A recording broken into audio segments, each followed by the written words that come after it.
just remember, this is not just a coastline story. That's the way that they're framing it at the moment.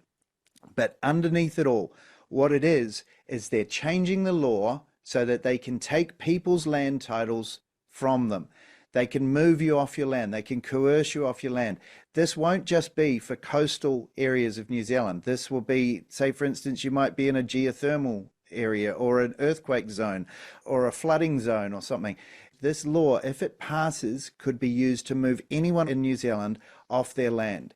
So it's not just for people who are living on the coast. This story is too big for one documentary, I think. I'll probably put out some small, short ones to complement the main documentary.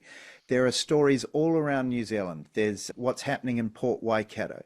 There's what's happening down in the deep south at Blue Cliffs near Invercargill there. Jaspreet Boparai was telling me all about that.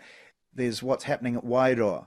There are so many different stories going on all around New Zealand, and the people that are there think that they're all alone. It's only happening to them, but it's happening all over New Zealand, and they're all the same story happening again and again and again.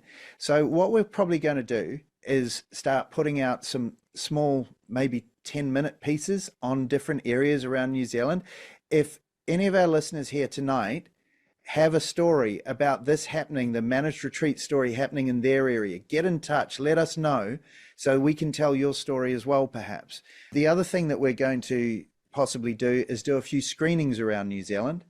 And so if you think your community needs to know about this, that there's a whole lot of asleep people, we can come down and perhaps do a screening in your area. Just let us know if you think that it'd be worthwhile us coming down, and we can try and do that as well. And then, of course, there's also the stuff that ended up on the cutting room floor. There's some really good stuff that did not make it into the film.